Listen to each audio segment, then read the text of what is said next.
it says here, they were negotiating with her. It doesn't say they were negotiating with David. They were negotiating with Wallace Simpson. And you have to wonder how much she was taking the reins and letting David know what the conversation had been. I mean, who knows? But he doesn't seem like he was ever the brains of the operation.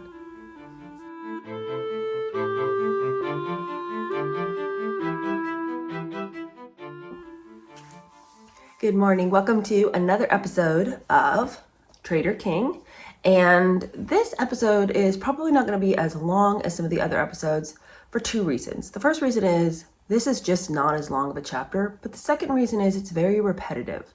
It's going to continually talk about the same issue, just giving a variety of examples of that same issue through different telegrams that prove the point.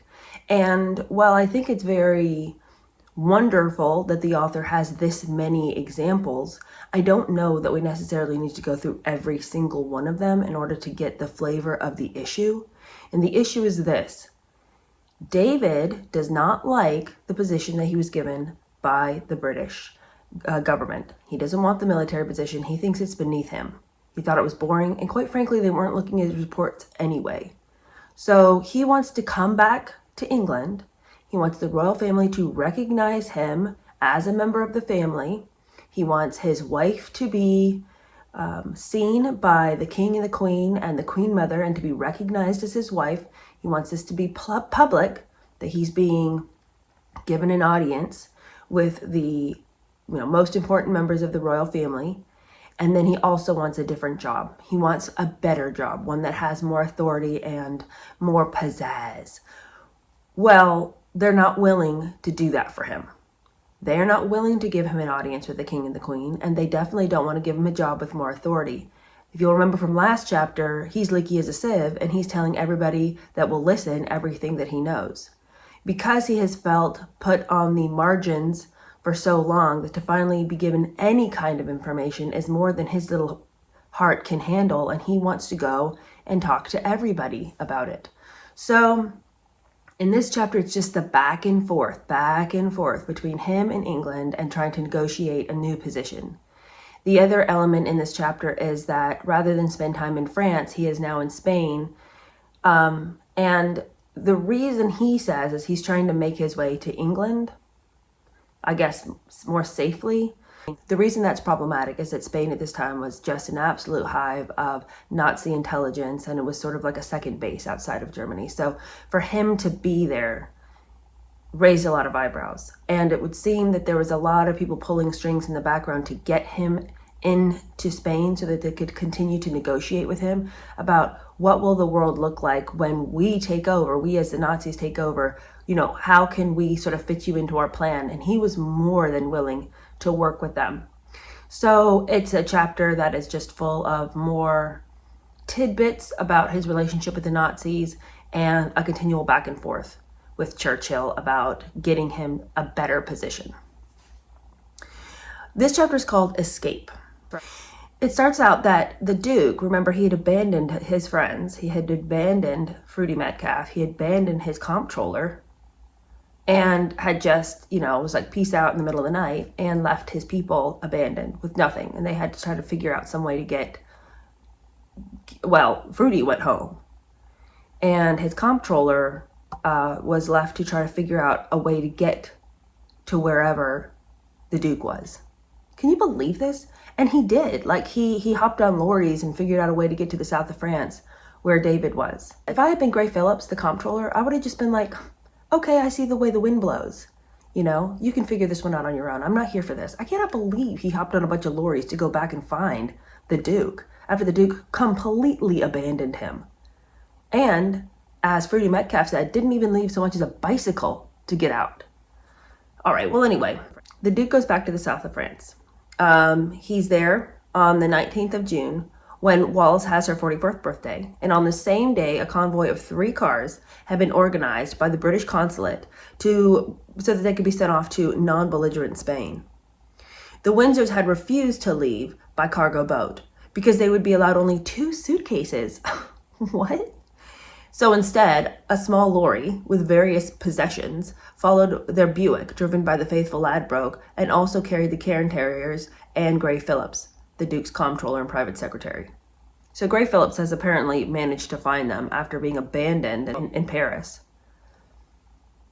You know, they give us a little bit of background about Gray Phillips, and he's a very interesting character. Now, he's described as thus. Well over 6 foot, Phillips had been a brilliant classical scholar at Eton before going on to Magdalen College, Oxford, the same college the Duke had attended.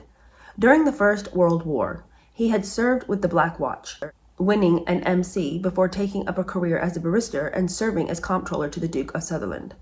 Charming, witty, kind, and with impeccable manners and a strong artistic streak, Phillips, a gay man, was a lifelong bachelor, was to be a loyal servant of the Windsors. But was he also a lover of some kind? Because I can't imagine why he would come back to the Duke after having been abandoned by him in Paris. Why would he make his way to find them? What did he see in the Duke and the Duchess that he was like, gotta make sure I get there? I know he's kind and has impeccable manners, and so maybe it was just the sense of loyalty. Maybe there's nothing, shadowy about his affiliation with them. But they do surround themselves, the Duke surrounds himself with quite a few homosexuals. And knowing the fact that he already had relations with his cousin, you just have to wonder about all of them that are around him. Is it just that he, that's just what happened? There wasn't anything behind it, that just happened to be? Or was it that he sought these people out because there was something in it for him? I don't know. Now, this kind of annoyed me, this next paragraph, only because it's not very set up for us. But out of the blue, we're talking about a guy named George Wood. I haven't even heard of George Wood yet. George Wood is an intriguing figure. Who? But he goes on to tell us, but we haven't heard of this before. So if you don't know who George Wood is, follow along, because neither did I until this point. He's not been mentioned. But we're told that George Wood is an intriguing figure. Born in 1887, he had served in the intelligence corps during the First World War before becoming a king's messenger and going out to Kenya. Married to a Hungarian countess, he'd been in Austria at the same time the Duke in 1936 and 1937, and then found himself in the south of France where he had a villa during the summer of 1940. Now, the Windsors are going to fall on his companionship and use him, as they use everybody, for homes, lodging, cars, and of that sort of thing. So that's why we're being told who George Wood is. But George Wood is a really complicated character because, like everybody in this book, he seems to be a spy. Literally everybody's like, but it was well known that this person was a spy. I was like, is anybody just a normal person? No, not George Wood. The writer Charles Hingham says he was believed to be a secret agent. He was not regarded as necessarily a good influence on the Duke. And in notes to Churchill, this was found. I saw in the papers that a certain Captain George Wood and his wife had attached themselves to the Duke of Windsor's party. A nasty bit of work if he's the man I'm thinking of. Lived in Austria for years, married to a Hungarian, daughter married to a Hohenberg last year, poses as a notch big game shot, etc. White hunter. I should suspect him of holding utterly defeatist views and being a bad influence. And well, he was. We'll see George Wood a few more times before the chapter's over, although not all that much. But, once again, the point is the Duke and Duchess have no ability to decide who they should be hanging around with. Anybody who wants to attach themselves to the party, if they think it's going to advance their purposes, and by that I mean get them some more fame, get them some more influence, they're like, oh yeah, come on. Completely unable to discern character. Now, the book says that by June 23rd, the Duke's 46th birthday, the party had reached Madrid, from where a flying boat was due to fly them to Lisbon the next day. Now, the British ambassador, Sam Hoare, was there, and he was supposed to sort of be seeing about David. Well, David was in Madrid, much to his chagrin. He did not want this job, and he wanted to usher David out as soon as possible because he didn't want any foolishness of David's to get all over him. He says that he was determined the couple should move on quickly and prevent any compromising incidents while he was in Madrid. This is where the shifting sands begin, because the Windsors show up in Madrid, but then weirdly, they are not put up in the ambassador's residence. And I don't know if this was their statement or if this was the excuse made why they couldn't stay in the ambassador's residence. But it was said that it was badly equipped and had no facilities for distinguished visitors. So I really don't know who that came from. Who said that? The book doesn't say. And it would be really helpful if it did, because where they ended up staying instead was the Ritz.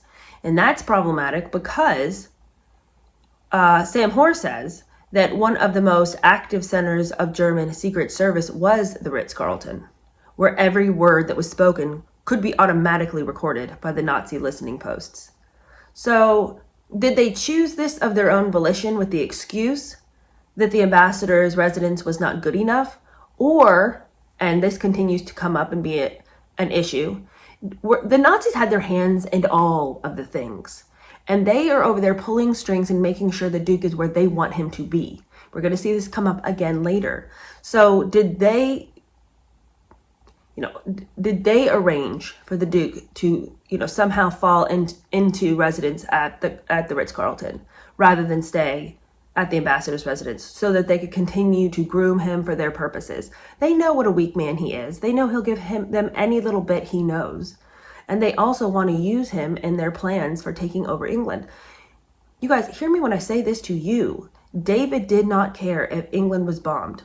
If that meant peace and that there wouldn't be a bigger war, he was all for it. He was all for the bombing. Do you hear me when I say that? I was shocked to read this chapter. Because, I can understand on just a human level why he would not want war, why he would want peace. But at any cost he wants peace. So that means negotiating with the Nazis. But see, him wanting peace to me really just means I want more power. He calls it peace. He means I want more power. So if bombing England and then creating a new government in which the now sitting king abdicates and then David comes back into the throne, that was his ultimate plan. He calls it peace, but we need to not believe that's what he meant. Anyway, he's hanging out at the Ritz where all the Nazis are. The book goes on to say that Madrid was the greatest concentration of the German intelligence services outside Berlin, and Spain was virtually a German protectorate. Some 70 to 100 intelligence staff were attached to the German embassy, sending, as Hoare later wrote, worthless reports to Berlin. So all these people in Madrid were up here writing reports day in and day out, but they were of no value because all they did was report to Hitler what he wanted to hear. They made up all kinds of stuff, all kinds of stuff to just keep him happy. But Hitler believed every word that came from Madrid, but the really carefully written reports from Abwehr were never acknowledged by Hitler, even though they were correct, because they did not go along with his wishful thinking. On the day the Windsors arrived, Eberhard von Stauer, the German ambassador, sent a strictly confidential telegram to Ribbentrop reporting the couple's arrival. And what he said was, we need to detain the Duke for some reason so that we can continue to pump him for information and also instill him an understanding that we're on his side. And we'll work with him, and whatever he wants done, we'll help get done. So there's all of these telegrams going back and forth between ambassadors and between the intelligence agency in Berlin and between the intelligence agency in Madrid. And everybody is working diligently to keep David detained. It was only on the day that the Duke had seen Hugh Dodds, the British consul in Nice, asking what he should do, and was told that he should make his escape through Spain. So how did the Germans know so quickly about the Spanish plan, when there was plenty of other options, including leaving by ship from Cannes to Bordeaux? Though ostensibly it was Dodds' advice, might the Germans have had a hand in directing the Windsors to Spain? So David has found himself in Spain, but nobody really knows how he came about that. It doesn't really make sense why he chose that route. And it does feel orchestrated. Why could he not have gotten out in a different way? We may never know, but there's so many examples in this book already of people playing two sides of the fence. Nobody could be trusted. It's shocking. I don't know how anybody could have navigated this time period. What is that quote? When the war begins, the truth ends. Well, a complication now took place. All right, so they're in Spain, right? They're supposed to be getting to Portugal, and I guess from thence to England. I don't understand this weird route. But a complication took place because the Duke of Kent was due in Lisbon the next day as head of the British delegation for the week-long celebrations for the 300th anniversary celebrations of Portugal's independence. And it was felt that it would be undiplomatic if the two brothers were seen together. They could not spend any time together. The Duke of Kent hated his brother. So it was just going to be a hot mess if those two were seen together. And so that meant that the Windsors had to have a standstill over in Madrid. This really was a mess because they need to get the Duke out of Madrid. He's got too many Nazis in his ear over there, but they can't move him on. And see, this is where I'm really sick and tired of the royal family's beef. It's like, you guys, come on. Figure it out. Figure out how much you dislike David. I know that he did some things. I know he's a traitor. I know he's an enormous traitor. Do you want it to get worse, though, if you leave him in the enemy's camp? At some point, you're going to have to just lay down your dislike for this person and get him out of the situation that you know he will make worse if he's left to remain there. And constantly be like, well, he can't come to Portugal because the Duke of Kent's already there. It's like, oh, okay. Well, but he can't stay with the Nazis either. Anyway, they leave him. They leave him to just sit around and, gripe and complain to any Nazi ear that will hear him. The family quarrel proved an opportunity for the Germans, but also for the Duke. After the snub in September 1939, the Duke wanted an assurance that he was going to be given a proper job on his return, and that the civil list would be used to compensate any extra tax he might have to pay, as he would lose his status as a tax exile, and that his wife should be treated with the respect to which he felt she was entitled. It's always these rules of his return. It's like, you sorry son, you had better just be glad and come crawling back on your hands and knees without any demands. If you want to set foot on British soil, enough of this. I need a new job and I don't want to pay any taxes and my wife needs to be recognized. Just shut up. Just come back. Be grateful for any scrap of land they let you squat on and be quiet.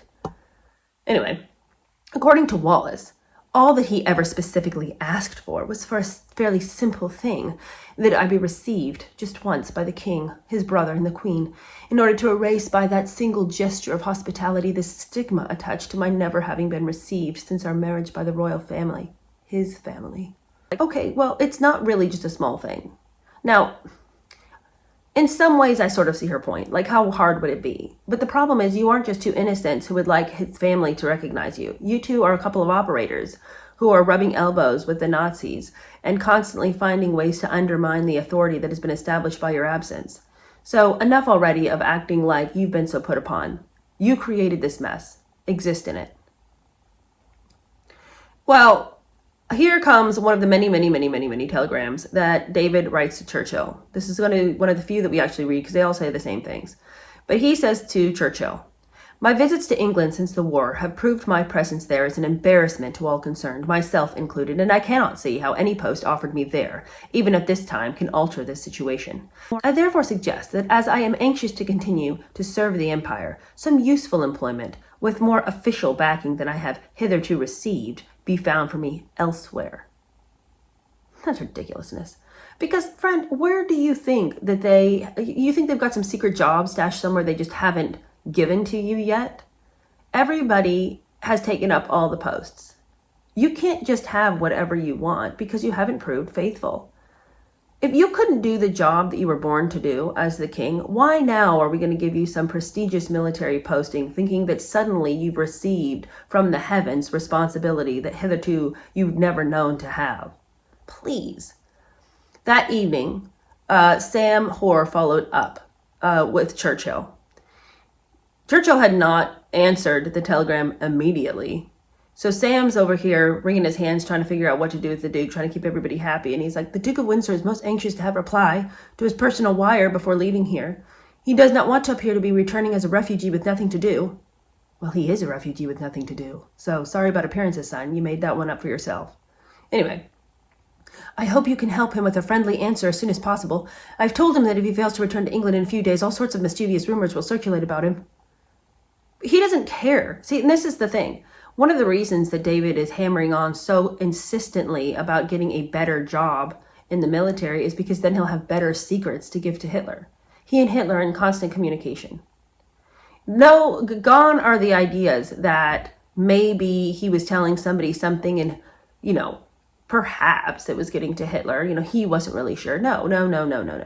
Now that he's with the cronies over there in Madrid, he is making talks. He is making agreements. He is over here scheming and planning for his next position.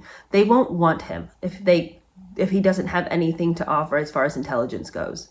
And I really feel like that's ultimately why he just kept gabbing on and on about the necessity of a different position. He doesn't want to look like such a small man in the eyes of Hitler. We are now introduced to a new character in this many people to play. And this guy's name is David Eccles. He's a young diplomat with an intelligence brief, and he has quite a few things to say. He wrote to his wife a lot. Thank God for people who wrote to their wives. They really, that's where we get all the best info. David wrote and said, I have learned a great deal about the collapse of France. I do not think it wise to put this into a letter, but I have made some notes, and I'll tell you one day this sickening story of treachery, weakness, and shame. You will have difficulty in believing your ears, but sad to say, it is true. Are we quite sure we have no similar canker at the heart of our public life? I pray so, but it must be vigilant. I distrust the Duke of Windsor. He and his Duchess are coming here to stay next week. I shall watch him at breakfast, lunch, and dinner with a critical eye. And he was right to be suspicious. Rumors were circulating, and people were having conversations with the Duke in which he was critical of the war, critical of the British effort, and critical of what the Brits should be doing. The Spanish foreign minister wrote to General Franco that he'd had a conversation with the Duke that went this way. He throws all the blame on the Jews and the Reds and Eden with his people in the Foreign Office and other politicians, all of whom he would like to have put up against a wall. If the Germans bombed England effectively, this would bring peace. He, the Duke of Windsor, seemed very much to hope that this would occur. He wants peace at any price. And again, as I've already said, peace means he wants a place of power at any price. He calls it peace, just like he's wandered around at the beginning of his exile saying, I want to be a man of the people. I want to bring world peace. And that, of course, is just a cloak for his getting more power, of him standing on the top of the tower of the elite. So none of this about world peace and equal dignity for all. No, how do I stand on top of all the people and be the greatest of all? Memos were going back and forth also to the Kremlin. And on the same day that this last report went out that David would be completely fine with bombing, if that meant peace. A memo was sent to the Kremlin stating the former King of England, Edward, together with his wife Simpson, is at present in Madrid, where he is in touch with Hitler. Edward is conducting negotiations with Hitler on the question of the formation of a new English government and the conclusion of peace with Germany contingent on military alliance against the USSR. They're over there just making all kinds of plans. Hitler, David, so what are we going to do when we bomb England to smithereens and I become king again? You guys want to make an alliance against those Reds over there in Russia? Sounds good. It was clear that the Windsors remained in Madrid was becoming a huge problem.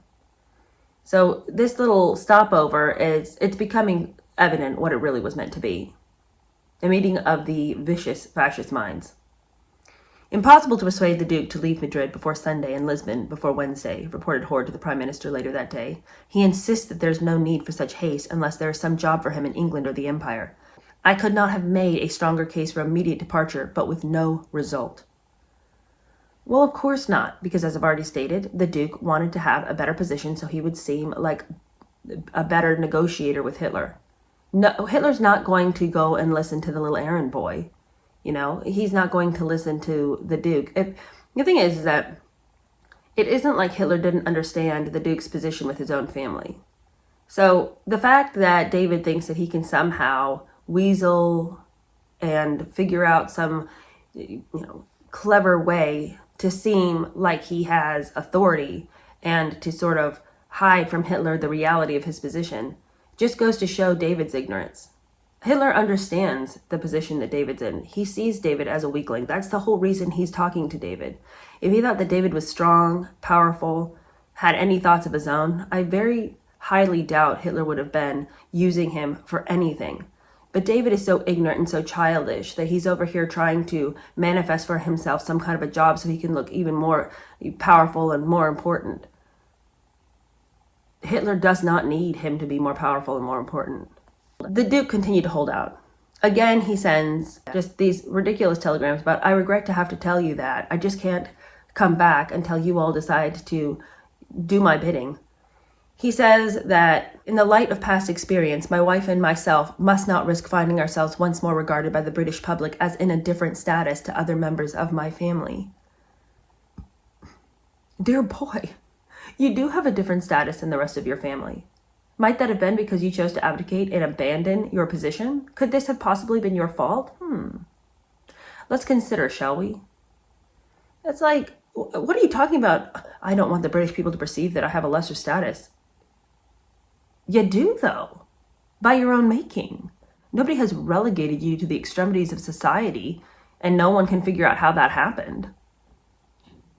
Nobody took you from the throne, threw you onto the continent and said, make your way. You did this to yourself. All right, the negotiations continued. But David, I suppose to his minor credit, was starting to realize that his demands were too high and that he better start sort of ratcheting down some of his bold needs in order to return to England. The Duke has now dropped the condition of receiving some post, and that is boiled down to both of them being received only once for quite a short meeting by the King and the Queen, and notice of the fact appearing in the court circular, reported Sam Hoare.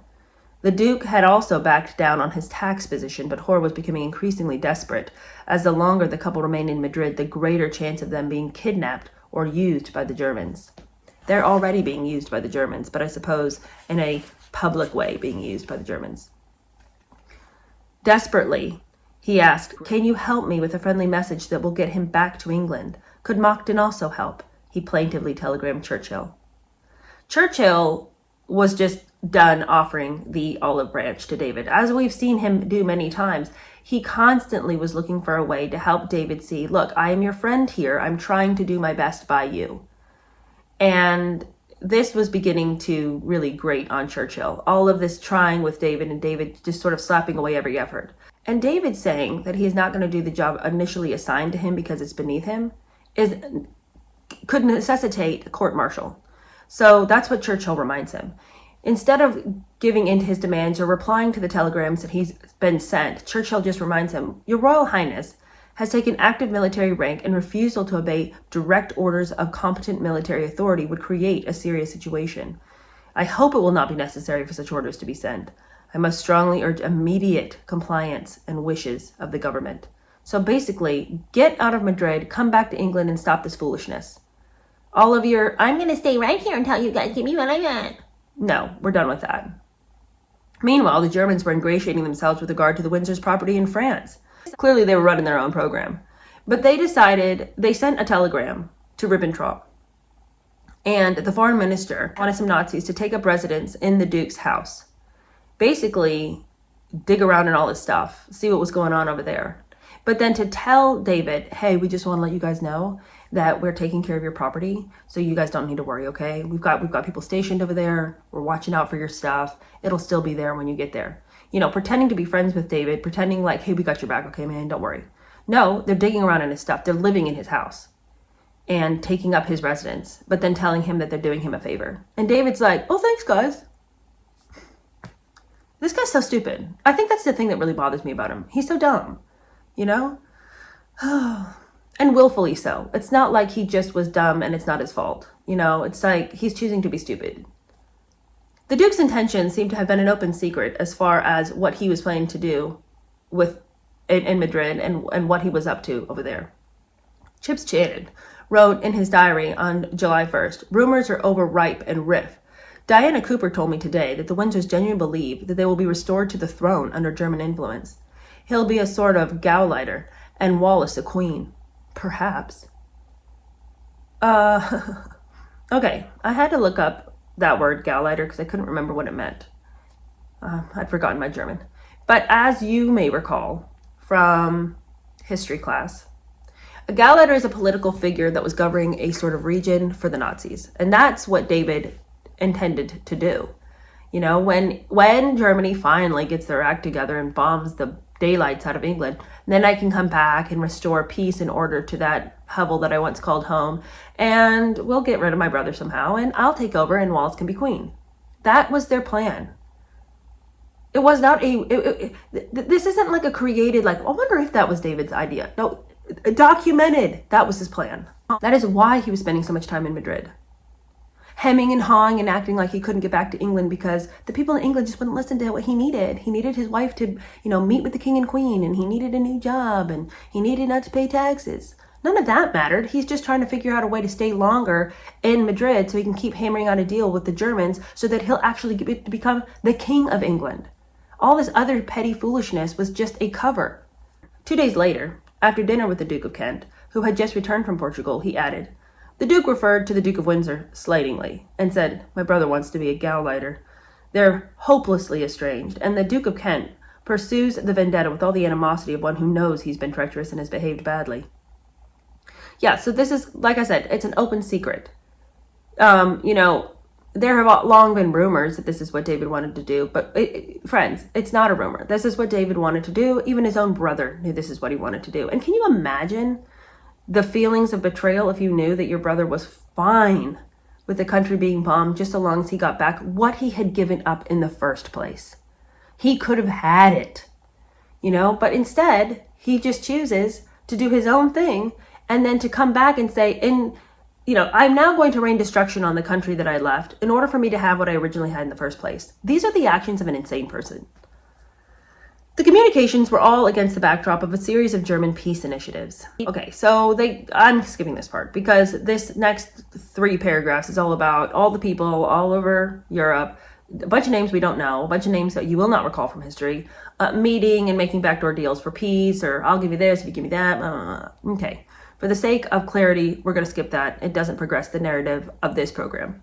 It would seem that anybody who had a chance to run into David and Wallis Simpson, because David and Wallis were just such big names, such nefarious names, everybody couldn't wait to write home to tell their personal experience of when they had met David and Wallis Simpson. And, every single time anybody writes about Wallis Simpson, the first thing they say, and I don't know if this is because this is what was known about her, so they were writing, yeah, it's actually true, she's exactly like this. Or if everybody's impression, this was truly everyone's honest and initial impression, but everybody writes about how cold she was. That she was witty, she was funny, she was charming, but cold and icy and frightening. So, the book goes on to say that the American ambassador to Spain wrote to his sister and described Wally Simpson and her boyfriend were entertained to mint juleps on June 29th. Wally gives herself every suggestion of extreme acuteness and unlimited ambition. Her exterior suggests heavy armor plate or some substance slightly harder than a diamond, but very pleasant, very genial, and very witty. Now, of course, Wallis Simpson had lots and lots of affairs while she was married to David. I'm not suggesting, and neither was this individual, that he was entertaining Wallis Simpson and a boyfriend. Boyfriend is capitalized, and it's meant to be a slight against David, that he was no more important than had he just been some random boyfriend.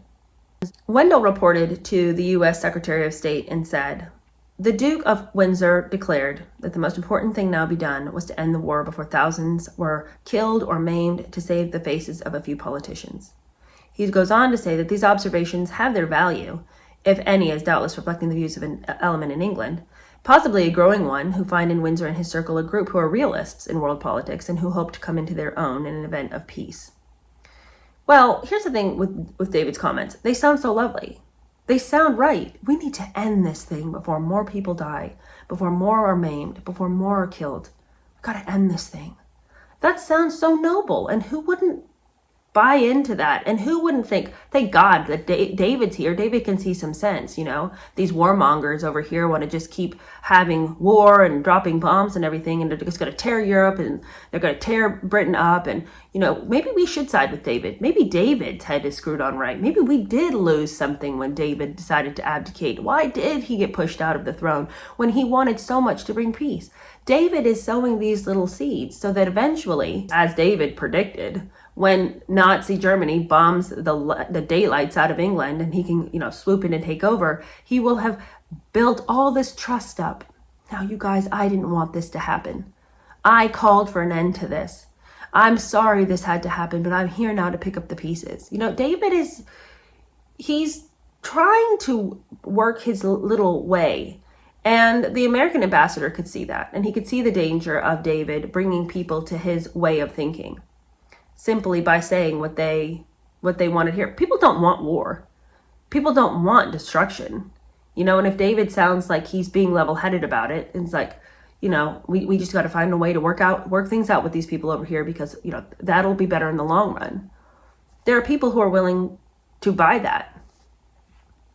The Duke of Kent, having left Portugal, meant that the Windsors could finally get back to Lisbon. The German ambassador reported later that day to Ribbentrop, Windsor has expressed himself to the foreign minister and other acquaintances in strong terms against Churchill and against the war. The foreign minister supposes that Windsor also is going to Portugal in order to replenish his supply of money. Okay, more questions have been raised than have been answered by that statement.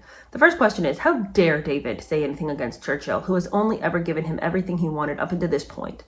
Churchill has always tried to work with David, even though David's demands were outlandish. And this is the first time when Churchill is not giving in to David. Because Churchill's no idiot. He knows exactly why David is over here shuffling his feet and hemming and hawing and not coming home to England when it would have been the easiest thing in the world to do. Despite all the times when Churchill has tried to honor him and respect his dignity as a member of the royal family, despite all of those times when Churchill has taken him under his wing and said, okay, let me help you figure something out. Oh, now he wants to rail against Churchill in a public setting. So childish. But then also, what does this mean? How the German ambassador would say, I think Windsor's going to Portugal to replenish his supply of money. How so? From whence does this spring flow? What are we talking about? What money is he going to get in Portugal? We're not told.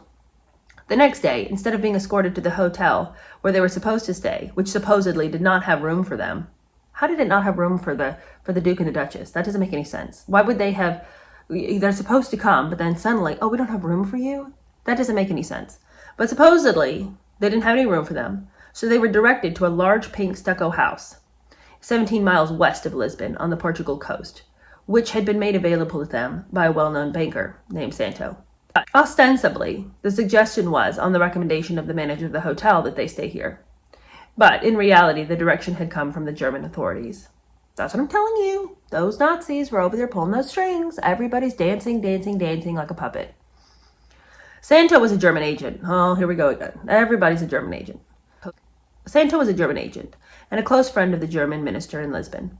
But it was felt that the couple would be there only temporarily. 2 flying boats of RAF Coastal Command were waiting in the Tagus to take them the next day. But these plans to pick them up from Portugal and bring them back to England were all put in disarray when Churchill decided to make a move that nobody approved of, but which was actually quite wise. Churchill, against the wishes of George VI, Queen Elizabeth, and the Colonel Secretary, Lord Lloyd, offered the Duke a job, governor of the Bahamas. For the former King Emperor, who had ruled over a large part of the world, it was a humiliation. For the government, a neat solution to the developing situation. No other member of the British royal family had served as governor of a crown colony. The Bahamas was regarded as a hardship posting, and was so low in the pecking order that the appointment did not even carry a knighthood. The Duke hesitated before agreeing, but it was something. David Eccles wrote to his wife, David has accepted a job under great pressure, and you'll see it in the papers. It's a very cunning solution. It means some recognition at last for her. He's pretty fifth column, but that's for you only. I had to look up what that meant, fifth column, because I was not familiar with that term. If you aren't either, it means somebody who is friendly with the enemy and trying to progress the goals of the enemy. On the same day, Eccles sent his Foreign Office colleague, Gladwin Jebb, a most confidential telegram. It read, I had some conversations today with the Duke and Duchess of Windsor, Mr. and Mrs. George Wood, and Major Phillips. They are very nearly fifth column. So he said to his wife, don't tell anybody I send this, but they're fifth column. But he's telling everybody that. But it's not exactly a secret. Everybody knows that's how David is. Everybody knows that. So I don't know. I mean, maybe Eccles just liked to say the phrase, and he sort of liked the, don't tell anybody, but attitude. But he needn't have bothered. Everyone already knows. Now, Churchill at this time drafted a memo to the prime ministers of Canada, Australia, New Zealand, and South Africa, explaining the situation, and he marked it most secret and personal. Decipher yourself. And I just love how forthcoming he is in this telegram. Listen, He says the activities of the Duke of Windsor on the continent in recent months have been causing His Majesty and myself grave uneasiness, as his inclinations are well known to be pro-Nazi, and he may become a center of intrigue. We regard it as a real danger that he should move freely on the continent. Even if he were willing to return to this country, his presence here would be most embarrassing, both for His Majesty and to the government. In all circumstances, it has been felt necessary to try to tie him down in some appointment which might appeal to him and his wife. And I have decided, with His Majesty's approval, to offer him the governorship of the Bahamas. I do not know yet whether he will accept. Despite the obvious objections to this solution, we feel that it is the least of possible evils. I wish you to have the earliest possible advance of information. You will appreciate how necessary it is to preserve complete secrecy. We here, of course, are doing all we can to ensure this. Yes, thank you, Churchill, for just saying it like it is. We got to get him out of here because he can't be left to his own devices. If he's left to wander the continent and make friends with who he will, he'll find himself in a nest of devils. Sam Hoare, poor guy, you just get the sense that Sam Hoare just had a whip at his back the whole time, just anxious as all get out. He says, I did my best with them while they were here, and I greatly hoped that you would come to some accommodations over the offer, wrote Hoare to Churchill the next day. I'm certain that this is the moment to end the trouble. If it's not ended now, the rift between them and the rest of the family will become deeper and possibly more dangerous. Sam Hoare, as much as he dislikes David and is afraid of what David will do, is over here constantly trying to speak up for David and sort of help David along. And it's sort of like, Sam, don't bother. Just don't bother with it. These people, just let Churchill do what he's going to do. You don't need to constantly follow up and be like, did you get David's last telegram? Maybe we can all be friends. No, we can't, Sam, so sit down. The appointment had been made narrowly in time. Sir Alexander Cadogan, the head of the Foreign Office, had received a memo from Regional Leeper, head of the Political Intelligence Department, on July 7th from an intelligence source in Prague. And you guys, this really blew my socks off. It wrote, Germans expect assistance from Duke and Duchess of Windsor, the latter desiring at any price to be queen. Germans have been negotiating with her since June 27th. The status quo in England, except undertaking to form an anti-Russian alliance. The Germans propose to form an opposition government with the Duke of Windsor having first changed public opinion by propaganda. Germans think King George will abdicate during the attack on London.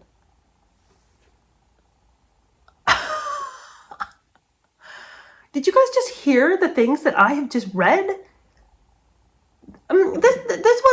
These are specific plans. This is not like some, vague. I wonder if David is considering maybe talking to the Nazis. I wonder if David is hoping that when the Nazis overthrow, maybe he can slide in. No, David is actively planning with them. Okay, so you do this, and I'm going to do this, and when I take over, and it says here, they were negotiating with her. It doesn't say they were negotiating with David. They were negotiating with Wallace Simpson. And you have to wonder how much she was taking the reins and letting David know what the conversation had been. Who knows? But he doesn't seem like he was ever the brains of the operation. They're negotiating with her how she can become queen. And they have said, we want the status quo in England. Everything can stay the same, except for, let's make an alliance against Russia, you and me. And then also, what we'll do to make sure that everyone's A-okay with me coming back in the throne is we'll have a whole propaganda thing going on. Can we borrow your people? You guys are really good at propaganda.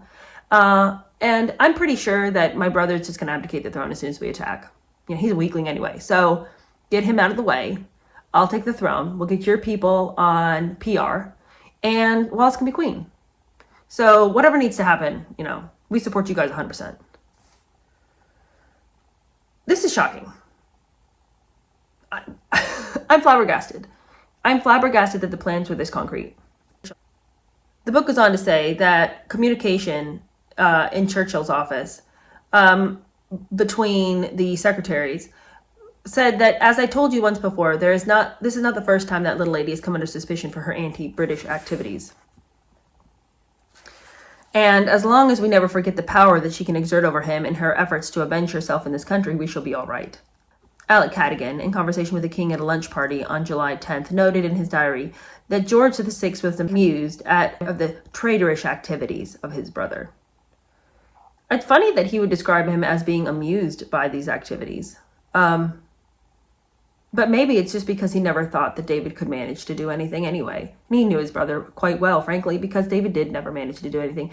And David also really undermined the authority of his brother. His brother may not have been as flashy as he was, but his brother had a quiet, silent dignity and strength that David never had. So David might have been over there just casting his brother off as no kind of problem. Oh, he'll abdicate as soon as there's one bomb. But the reality is his brother was no weakling. And it would have done David well to have realized his brother had strength he never had. And perhaps he would not have been planning with such assurance with the Nazis had he realized what sort of stuff his brother was made. All right, that's the end of that chapter. Startling in its revelations. Not necessarily 100% new information, but certainly strengthening what we did know. All right, I will see you guys later this week.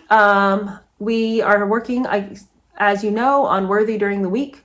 And we'll continue to have this chapter. When we're done with Worthy, guess what came in the mail? The Britney Spears memoir. So we'll be doing that one afterwards if you care for that sort of pop culture-ish sort of offering. Still enjoying Traitor King. We have a long road to hoe with this one though, because look where we're at right now. We got a lot to go. Anyway, I will see you guys later this week, and I enjoyed it.